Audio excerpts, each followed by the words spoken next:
Are you the person that enjoys investing in things that you use? Maybe start with stocks. Are you the person that has heart palpitations every time something bad goes on? Maybe don't be a day trader. Maybe be like a passive investor. Are you the person that loves entrepreneurship and wants to give back to other entrepreneurs? Maybe be an angel investor. So you really want to start with where you're comfortable with your personality, because don't go try doing something that's just not you. You want to do something where you're like, I could see myself doing this. This would be kind of cool. Hey, welcome back. It is right on time that we are hanging out right here, right now together. This incredible episode, we're going to chat with Ange, who is an investor, an investment coach, founder of the Happy Investor Method. And listen up, you will not find Ange on a lot of social media. She chooses not to do a lot of social media because there are other places she's showing up. And I had to tell you that because she did not drop that until the end. And we could have went down a whole nother conversation and path about that. But what we covered in this episode might shift the way you think about money, might shift the way you feel about your business and how you create wealth and how you step into the future of your wealth generation, because her goal is to make investing accessible and fun for all. She's got step-by-step blueprints. She's helped thousands of individuals and businesses learn how to use the stock market. She first started investing when she was making $40,000 a year and was 6 figures in debt. She's a self-taught first-generation investor. Wait until you hear about how close she was to money growing up, but it wasn't a part of her story until later. And she went on to not only generate multiple 6-figure incomes passively in the stock market, but helps others do the same. She's got her money invested in a variety of places, and I'm really pumped for you to listen into this episode in case you're thinking, maybe there's another way I can do this money-making career entrepreneurship thing. She has courses, workshops, seminars, and she's all about helping people, especially women and people of color, put their money to work to change the world. You're going to feel changed listening to Ange speak in this episode. Her investments have allowed her to travel all over the world. Listen up to find out her favorite destination out of the more than 50 countries she has traveled to, taking care of her parents, paying for her wedding, purchasing her first home, all while planting the seeds to create her own trust fund babies. She resides in Flower Mound, Texas, where she creates abstract paintings and records a private motivational podcast in her meditation studio.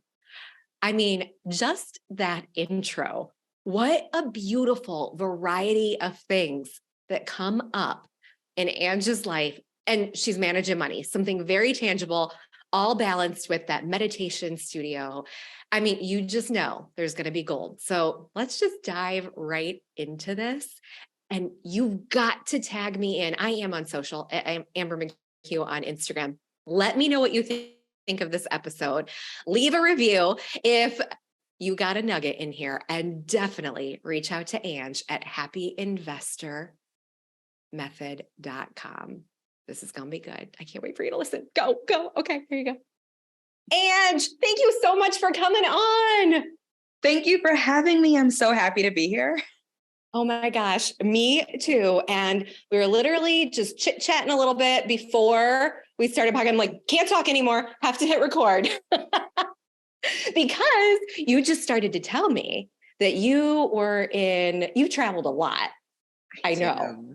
And you were recently before, what'd you say? Before COVID, you were in South Africa? Yeah. Before the pandemic, I was in South Africa. Okay. And you went to Cape Town and Joburg. What did you think? This is a really interesting question. It's almost like asking, do you like LA or New York? They're totally different vibes, right? And I loved the comfort of Cape Town because we went to vineyards and it was just such a beautiful experience. However, I'm originally from New York City, so I did appreciate the rawness of Joburg. That is so good for me to hear because I am Cape Town obsessed. And I haven't been to Pretoria or Joburg yet. So it's good to hear your feedback. Definitely New York vibes in Joburg. Okay, I can handle that. Yeah, I got to do a trip. You should. And it's a really beautiful place. We also went to Zimbabwe. And Zimbabwe was amazing. I think that probably was my favorite. Wow. Okay. That's good to hear. Because Cape Town and Lisbon probably compete for my favorites. So hearing that, yes, something trumped Cape Town and Joburg trumped Cape Town. Yeah, that's amazing. Yeah. Well, it's just different. They're different. Yeah. And you said, I think you've been to 45 countries. Is that right? Oh, geez. It's now like 50 something. Okay. What's your favorite? So my favorite is India. Always India for me. Wow. And it's not favorite because it's comfortable. I mean, I love a little bit of an interesting trip. And I think travel has the ability to change your life. And that there isn't a country where that happened more for me than India. It literally just blew my socks off. There's nothing that can prepare you for India. It doesn't matter what anyone tells you. You're gonna either love it, hate it, and chances are probably be both. Oh my gosh, I have goosebumps because you're right. It can change you. Traveling, being in a new environment, experiencing something completely different than what we're used to. Yeah. Yeah. It will change you to your core. Did you always travel a lot, or did this start more when you shifted paths in your career? I wish that I could say that it just started, but no, you don't get to 50 countries in like 5 years unless you've got a true goal for that. But for me, even when I was in college, I thought credit cards were created so I can travel and backpack. And I fully treated it that way. So I've been going since the tender age of probably in my 20s, but my parents did take me abroad when I was younger. So I went to England, I went to Guyana, which is where my parents are originally from. And they planted the seed of, you need a passport because this isn't everything. You have to go out and meet people who you might not be fortunate enough to come and meet us here. Oh, this is so good. Speaking of fortunes and being fortunate, you create fortunes. And so this is a good little segue. Your story is so cool. You were working a job, making 40K a year. Is that right? Yep. And you started thinking about wealth differently, creating wealth in stock markets and investing. Yeah. How did this happen?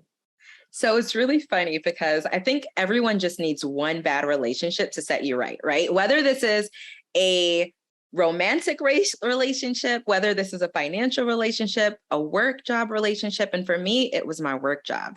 And I was working 40 plus hours a week, really and truly 12 to 12, and they weren't paying me for it. And I kept on asking for a raise and they just kept saying, we don't have a budget for it. It's not within our means. And this was when I was a recruiter. So I was actually cutting checks for twice of what they paid me. And they just always came up with the money for everyone else but me. And I thought to myself, well, I'm in a sucky situation where I just can't leave. I didn't have that huge savings. I didn't want to go back to my parents with my tail between my legs. I turned down an offer at Goldman Sachs. And this was really one of those moments where it's just like, maybe I didn't make the right decision and I'm feeling it. And so what I thought to myself, I actually Googled, when you're sitting at your desk and you have a ton of work to do, what you obviously do is not the work you're supposed to do. And I sat there and Googled, how do you become rich? Because I was just in one of those points where I felt so deflated, so unappreciated. And I thought, it sucks that I'm here in this situation only for the money. And that's just never where we want to be, regardless of how much you make.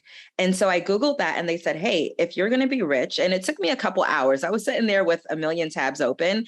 And it finally came down to, if you're going to be self-made, because I really understood that I'm not really going to inherit wealth, nor did I want to wait for someone to die to get whatever was coming to me.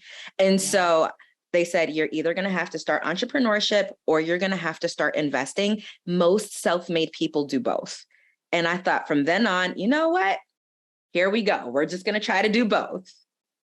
Oh my gosh. Did you have any experience in investing before this? I had zero experience. If there was a way to have negative experience, that's what I had. So I had a very close relationship to debt because I had 6 figures in debt at the time. And every time I Googled, how do you invest with debt? Everyone said, don't do it. Pay off your debt first. And for me, I thought, well, the debt is my past. What's happening with my future here? Because my present is the present. And everyone kept on saying, pay off your debt. And I thought, this is not going to work out, right? Because I'm going to be debt free and that still equals 0. And I don't want 0. I want like multi-million. So what are we going to do here? And I decided to do both. So that's why I said I came from negative backgrounds, because my first relationship with money was from a lack, right? My parents were paycheck to paycheck folks. They were rich in love, but they did not teach me about stocks and bonds and anything like that because it just wasn't accessible. What careers did your parents have when you were growing up? Ooh, child. So my dad actually worked at a bank, which is the most ironic thing ever. The man worked on Wall Street, worked as a leading operations specialist, clearing trades, but never actually invested in the stock market. And it was really crazy, right? Because a lot of us are around things that we could do, but it's still inaccessible. From my dad, at the time, you would need multiple thousands of dollars to partake in the stock market, and they weren't paying him that much. And he also had other responsibilities like a family and his parents and all those things. And so it really wasn't in his realm of experience of, I'm helping people do this and I can do it myself. So that's what my dad did. And my mom was a caretaker. So she took care of elderly people. She was really the hustler in the family. She would take care of old people. She would start a cleaning business around Christmas time. She was just that person who would figure it out. And even though I was extremely ashamed of it growing up, because I thought, oh my gosh, you're a cleaner. I hope we never clean someone's house that I know from school. Which, I mean, what are the odds? Because she made sure to go in the rich areas to fly her around. Good. She's really excellent. Her acumen for the hustle and the grind. But all this to say, that's where my parents came from. So I'm really a person who's changing our legacy and our generational wealth by what I'm doing. It's really undone for my family. It's incredible. So how did you step into it? Did you just start Googling? Did you and how much did you start with? I love this question because now that I teach it, and I've been teaching for about 7 years, and I get so many crazy questions you don't want to know. But one of the biggest questions I get is like, how much do you have to start with? And when I realized that this question is not necessarily about the dollar amount, it's really about how much are you comfortable losing? How much are you comfortable with trying out something new and not knowing where it's going to go? And that has nothing to do with how much you actually have. You can have thousands saved up and be okay with only losing $100, right? After it gets beyond 100, if it gets to 5,000, your nervous system starts freaking out. You go into scarcity, so you don't touch it. So at the time when I started, I just did a percentage of what I made. And I think this is the easiest way to think about it. If you can start doing 5% of what you make or 10%. So for me, at the time, my take home paycheck was $550. So I would just do $50 a week, right? And that was $200 a month. And that $200 a month, I would love to say that it made me a multi-millionaire in the beginning, and it absolutely did not. Like I was just doing the Google searches and YouTube videos, and I ended up losing a lot of my money in the beginning. And that's what most people do. Yeah. I mean, yeah, where do you start? Okay, I'm find it on the Google. I don't know, just start playing around. I do not invest. It's funny. Talk about like, how much are you willing to lose? My husband and I had a conversation when he started investing in crypto. And it's funny because I'm like, okay, I don't want to know. We agreed on an amount that we are willing to lose and invest. And he's continued to invest as things have gone up and down. And yesterday or the day before, I read an article. I'm like, Bitcoin went up. We're up to 30,000. How much Bitcoin do we have? Like, we just have one, right? 1 or 2? And he's like, we don't even have a whole Bitcoin. Okay. I'm just going to keep ignoring it. but it still went up. And that's the cool thing up. about investments, right? So even if you have half a Bitcoin, an entire coin, I mean, when I started, I had a tenth of a coin, and that tenth of a coin still went up when Bitcoin went up. And that's the whole part about it. It doesn't matter how much dollars you make per se. It's about how much of your dollars are making money, right? That's all that matters, is how much of the money that you have is actually doing something better than what the rest is doing. The rest is being spent, right? The rest is going down the toilet after we go out on a lavish meal. The rest is on our body looking fabulous. The rest of the money is like in our homes. The rest of the money, it's in doing a lot of other stuff. It's in other people's pockets. But for this little specific corner of your wallet where you have investments, what's that doing? Well, that's making money. So that makes you feel a lot better about the other stuff that's happening, because somebody's making money, and that's okay. That's actually really good. Good. Okay, because you're right. I am more inclined, like, I just like my money. I got some money sitting in the bank account. I'm like, I like it there. That's like, no, it's not working for us. Of course, I'm an entrepreneur and I've got investments and I've got things going on, but there is money that could be working for us in some way. To your point, even if it's $100, what are you willing to lose? Oh my gosh, Ange, I've got so much running through my mind now. But I want to back up, because you had a decision between Goldman Sachs offer, and did you just turn it down? So you caught that. And then what? So I had a summer internship at Goldman Sachs. It's called a summer analyst. And it's this really highly coveted position where 3 people from my entire university got an offer. And me, as a liberal arts student, actually got the offer. Oh my gosh. Which was amazing. And I took it because I thought, I'm going to learn how to make a crap load of money. This is amazing. I'm going to be so rich because I'm going to be working for the richest people in the world, which is Goldman Sachs. And I went there and I didn't actually learn how to make my own money. All I did was learn how to manage other people's money. So I saw that extreme wealth existed. I mean, I was, in my early 20s managing millions and millions of dollars and trading them to offshore accounts and looking at the Bahamas, Cayman Islands, ridiculous wealth. And then when I tried to figure out, well, how did you get this in the first place? It was a dead end. And at the same time, I also saw my personality changing, right? So Goldman has a culture, and it's a very elitist, it's a very, we're the best of the best, screw anyone else kind of culture. And it was changing me at a very impressionable age, right? I was in college making more than my parents. And so, of course, I had a little chip on my shoulder. I was changing, and I started seeing myself become something that I never saw myself as, which was someone who was very money hungry and almost disrespectful. And not that other people in this industry are, but that's just what it did to me. I became the nemesis in my good person story. Like, I was kind of mean and rich. I'm like, ah. When did you realize that was happening? I realized it when I was in a really bad relationship. So, when you make one bad decision, you don't just make one bad decision. Like, how you do one thing is pretty much how you do a lot of other things. And so the other thing I did was get into this really grimy relationship with someone that I never thought I'd see myself with. And my mother met him.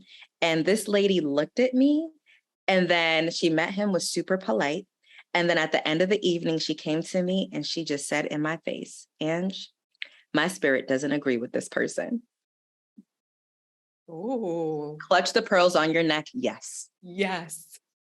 What do you do with that? What do you do when your mama comes to you and tells her spirit? And my mom is not the type to intervene ever in my relationships, except for that one time. So then I thought, well, damn, how did I end up? This is when you do some self-reflection. How did I get here? Why am I with this person? Where else in my life are things this way? Like, who am I? And that's when I had a coming to moment of, there are a lot of things wrong right now, and I'm just going to start nipping at them. And the lucrative Goldman position was one of them.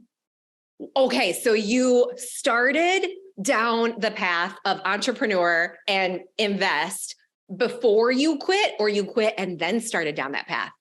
So I didn't accept the offer. They extended an offer and I did not accept the offer to continue. And then I said, I'm smart. I'm going to get a lot of other jobs, right? Naturally, says the naive, smart person. And like who starts a business, like, I'm a genius. I'm going to make a crap load of money when I start my company. And then you find out about marketing and you're like, so this is a lot harder than I thought. It takes some time. Exactly. So for me, I ended up scrapping around, and it was right before the recession. So I was a college student. This was backdrop 2007, 2008. I got a job at Ralph Lauren doing budgetary finance. I knew I didn't want to do numbers anymore. I knew I was a really personable person. And so I said, okay, I could do fashion. Let me do some fashion. It's not Goldman, but it's Ralph Lauren. It's cool. Still, my entire day is all Excel, still not learning how to make a lot of money. So then I thought, you know what? If I'm going to be wealthy and if I'm going to be my own person, a business owner, I need to learn how to be an extrovert. At the time, I was painfully introverted. My stomach would tighten up when I was in a crowd more than 4 people. And I know you might be listening to this and thinking, Ange, a crowd is not 4 people. But to me, and an introvert, it is. And I got a job as a recruiter. And that was that job that I mentioned at the beginning where I wasn't paid a lot. And I took the L because I really needed a job. But then I also thought, I'm going to learn how to be more extroverted.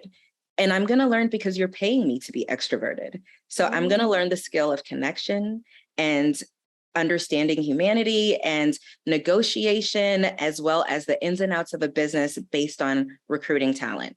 And that's kind of the beginning of the end right there. That's when I had anxiety attacks in the stairwell, probably because I was an introvert doing an extroverted job. That's when I started the Google searches because I was asking for more money because I was used to having more money from Goldman job and Ralph Lauren. And this is the origin story.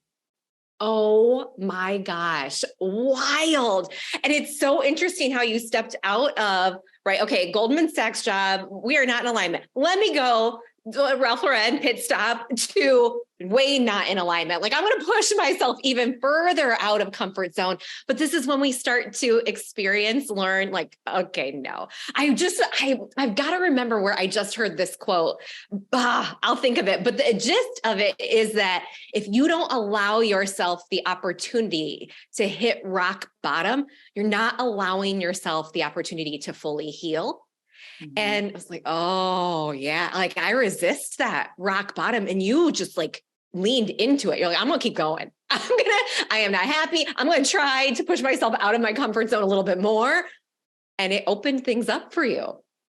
Yes, absolutely. And when you say that, what I'm thinking of, radical results require radical change. Yeah. And it's, what are you willing to do to get what you want? All of that. Radical results require radical change. What are you willing to do to get what you want? Mic drop. Yeah.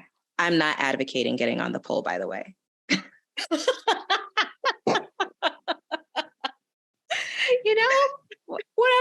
Whatever floats people's boats. I mean, whatever floats your boat, but don't come back. Like, you told me that I need to do a radical change. Oh and my gosh, I love it. I'm just going to put that out there. I'm from New York, so anything could kind of go, right? I love it. Oh my gosh, that's funny. I have a boudoir photography company. We're in 26 cities. And after that, I was like, how can I make more cash? I'm feeling pretty good. Should I go to Playboy? Should I try something new? And I ultimately didn't. That pushed me down the path of entrepreneurship because it was a total catalyst for like, okay, I can do that kind of photo shoot. I can do anything. So it really got my wheels turning. But what are you willing to do to get those results? Okay. So where do we go from here? I have so many questions, but I'm just kind of sitting in this incredibleness that is your journey. It is. I think when we think about our journeys, especially as our financial ones, I think a lot of folks think of it as separate. Mm-hmm. They think this is how much money I'm going to make, and this is where I want to do and the kind of lifestyle. And really and truly, they intertwine so much. Your money story and what you are supposed to do in the world and how you express yourself every single day are so intertwined. And when I think about, say, your net worth or your money, I think about it as your reputation. Like when you step Mm-hmm. out of the room, what does your money do? And for a lot of us, it does nothing because we stepped out the room, right? If your money is tied to your income and your time is tied to your income and all these things are dependent on you, when you step out the room, money's on a break. Mm-hmm. And that's not okay. And we think about our reputations. We put so much emphasis on our brand, so much emphasis on our reputation, on what we're doing for our clients, as well as so much emphasis on how much revenue are we making. But then when you step out of that context, then what's really there? Mm-hmm. And that's a quintessential question we all get to ask ourselves, especially when it comes to our money, right? And for me, it's not that, right? For me, just to give you an example of what it could look like when that's not the situation, the scenario looks like when I'm not working, when I'm taking an 8-month maternity leave, I have other assets working for me, whether it is hotels that are bringing in ownership, whether it's real estate, whether it is intellectual property from courses, whether it's investments, whether it's dividends. I'm always constantly thinking, when Ange needs a moment to stop being Ange, does this mean that our financial status and our financial well-being stops too? Because that's really stressful.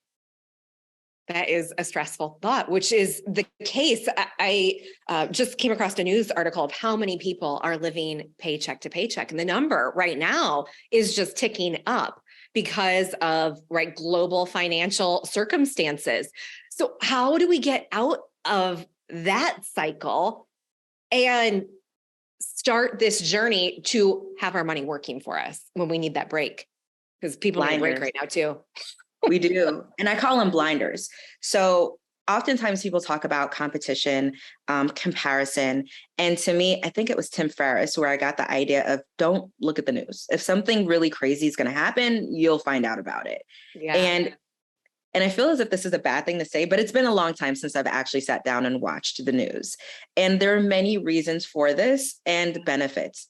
First of all, my mental health has improved so much from not watching consistent doom and gloom, right? Mm-hmm. Because it really does take a hit on you. And if there's anything crazy that does need to be found out, people just tell me. You see it on social media. Yeah. Someone calls you. They're like, did you prepare for the tornado that's coming tomorrow? I'm like, what? A tornado? Okay. Oh.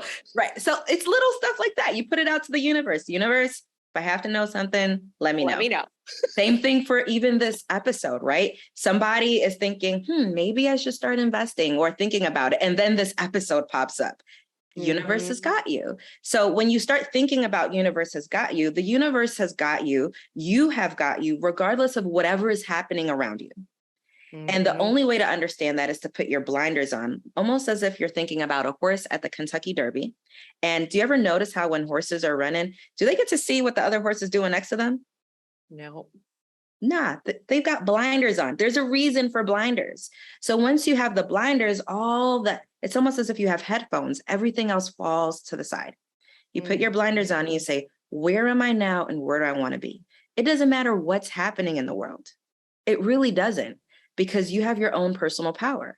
Yeah. So you just put a number out there. I want to be here and this is where I am now. Okay, universe, I'm ready to see the signs as to how to make that happen.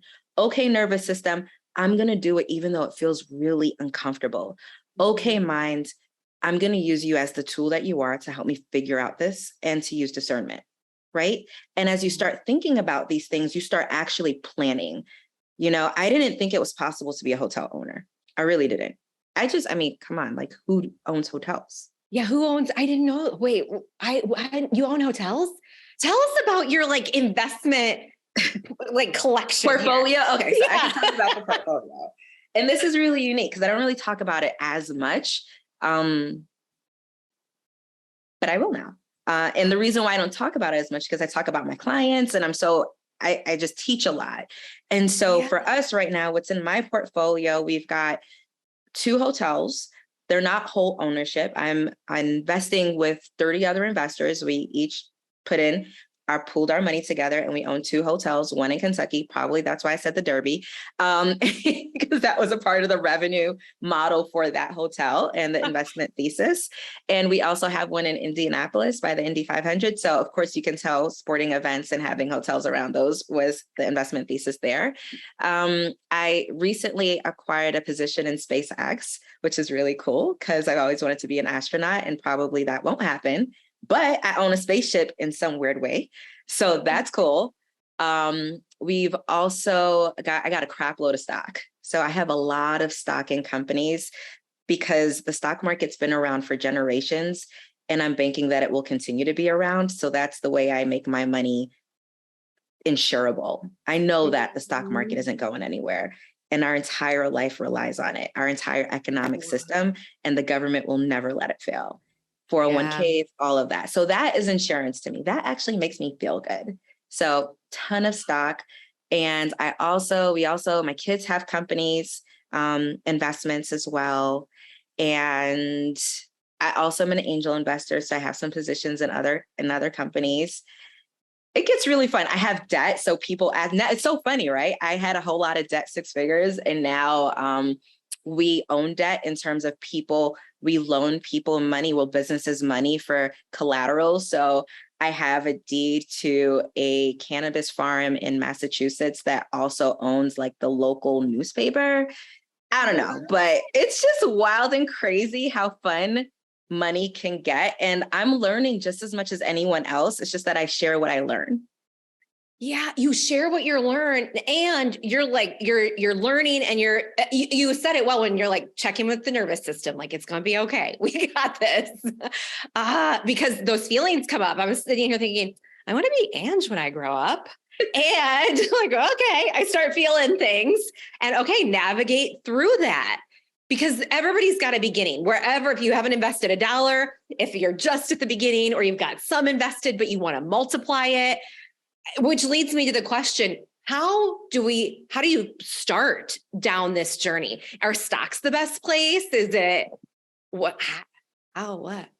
So I've got something called a wealth stack and it's actually in one of our freebies, right? It's just it's a staircase because you don't want to just throw yourself like skydiving into wealth management. It's really scary and you're probably going to hit something that's not too soft.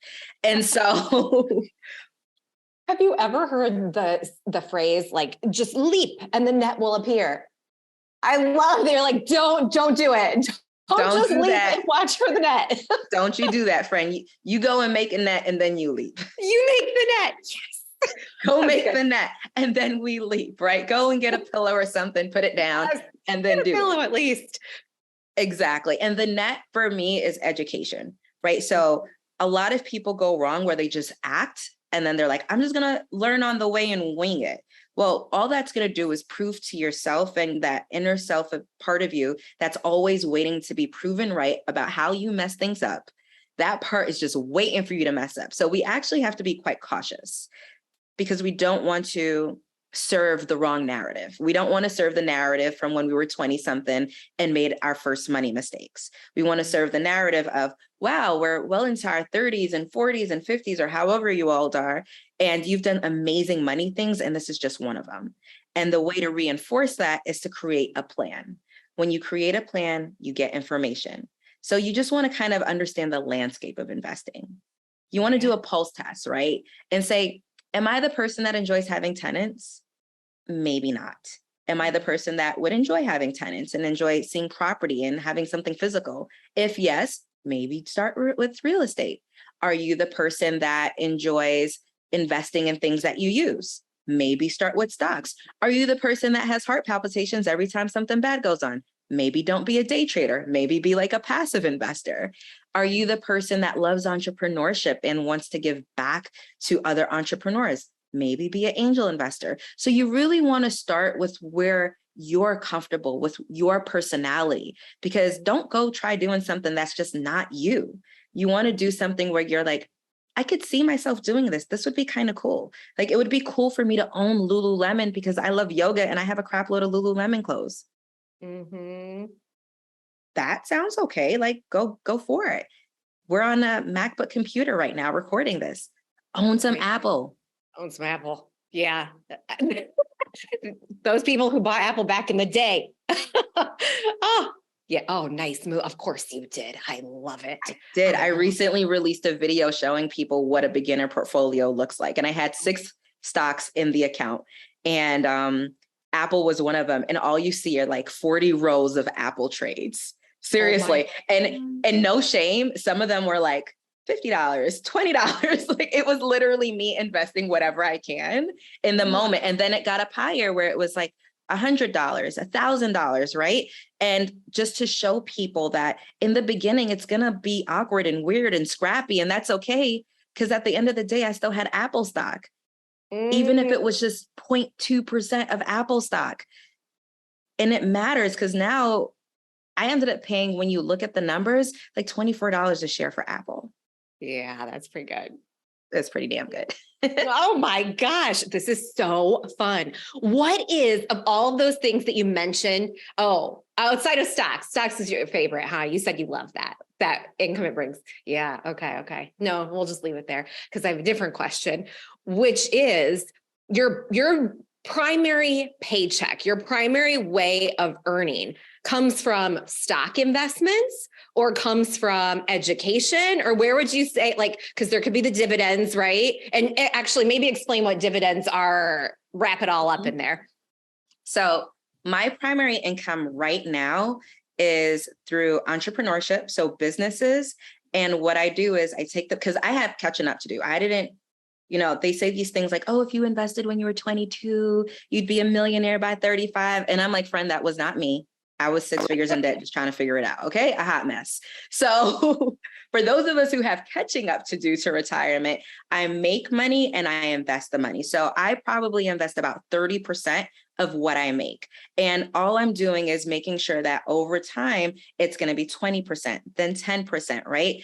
So that I'm investing less and living off of my investments. And this is the way you want to think about it. And so when I think about, yes, I can retire and I'm sure I'd be pretty fine if I were to just live off of our investments. The thing is that I have really nice taste and I have really wealthy goals. And I also have a mom that I want to retire and kids that I don't want to ever be in the question of should they work or choose passion. So I've got some financial things to do. So I'm still in the game. And I also have causes and initiatives and I'm really good at making money. So I'm not going to stop it probably ever. There's so much here. This is so cool. And I'm also loving your demeanor and your approach to this. Like, I love making money and there is more to make. And you saw it. You're like, all right, how do I get some of that? Like, I don't want to just move people's money around. I would like to earn and take some of this. And there is money for the taking. There is money for the taking. And it's, I think coming from a humble background that I came from, there was definitely a lot of money story that I had in terms of if I'm wealthy, does that mean that somebody else is hurting? Does that mean someone else isn't eating if I'm eating? And that really comes, I think, a lot when you come from a place of not eating, right? Not having enough money in your past. And it also comes if you have a really good heart and you can just look around and see there are people in need. And what I realize is that we are in a state where there is always more than enough. And it's really up to us to decide what that enough is for us. Yeah. And it's okay, whatever it is. And this is actually something that I have been really mulling over lately, and not as much in the money space, but in more so, I grew up with the mentality and the mindset of work hard and you will be rewarded. And sometimes that's, a good job from someone. Sometimes that's financial, but it all started with that work hard story. So I've been rewiring this for a while. And I've recently realized like, it is not over yet. That story is not over. Amber, you can dial it back. And so I'm shifting like, okay, you can dial it back and there will still be rewards, some financial, some otherwise, like it's good. But this comes up in so many different ways for people. The money story, what is my enough?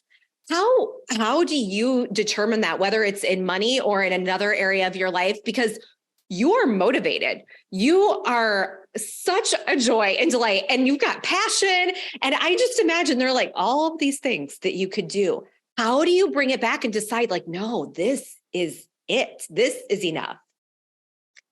Enoughness is amazing. It's such a query, because I think it really does start with understanding that you're enough, period, right?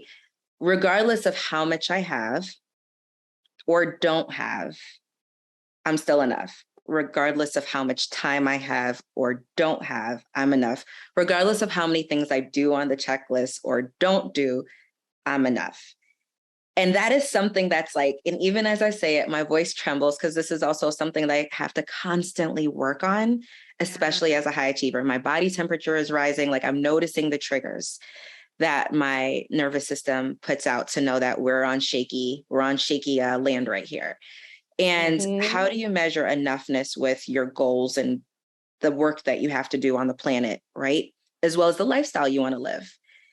And I just look at it every day. I think to myself, if God or someone were to say the jig is up, we're done. Am I okay with that? And every day, every moment I think about it, I don't think about it a lot, but every moment I think about it, I think I did enough. Whatever it is that I did, I can confidently say I did enough. Like, I've impacted enough people. I've impacted the people that are around me and my family and my friends. And I've impacted the world. I left a little something for the people that I love. It ain't as much as I want, but it's enough. And in knowing that, everything else is sprinkles, right? Everything else is sprinkles on top of the whipped cream, because my life is the whipped cream and who I am to the core is the ice cream. And so really, I'm doing all this for sprinkles. And let's just be real. Sprinkles are great, but you don't need sprinkles. You need the ice cream, right? And so that's what helps me understand that, yes, I want to do this and I want to do this. And is it ever enough? No, it's never going to be enough, because that's the human condition. And if you understand that, then this is like a little bit of that India coming in, right? A little bit of that yogi. If you understand that this is the quintessential problem or query we get to solve within being a human in human form, is that we are constantly wrangling with what is enoughness and dissatisfaction and all these things, then you realize that this is just a part of my human experience. Right? And whatever I accomplish is great, but at the end of the day, I really didn't need to accomplish any of it. I didn't need to do any of it, because you are enough right now. Yeah. Oh, Ange, I have so many more questions. I keep you here all day, all night, but I know you got money to make. We need more sprinkles. So tell us, number one, if there's anything you're like, oh, we did not talk about this, I have to tell you this. If there's any like final word, anything you want us to know, but also we got to know where to find you. We have to share. So that was a lot. Can I just say that? Go ahead. I feel like that was such an energetic download. How does it feel? How do you feel? Like vibrating, like pulsating, like woo, woo, woo. So, and that's okay. And if you're hearing this, you're probably woo, woo, woo too. And so what I do want to say is just take like a moment after this episode to just like integrate, right? Just write a couple of things down that you took away, some nuggets, some action steps, even if it's just like, I am always and forever enough. It doesn't matter. But I just want you to integrate that, because that was a bit of a quantum leap in like 5 minutes that we just did. And so I just want to acknowledge that in this moment. And then when you're done processing and integrating, come hang out, come play with me. If you see that it is soul aligned and you like to carry this conversation on, or it's fun. My company, The Happy Investor Method, we talk about happiness and money in a very unapologetic, powerful way.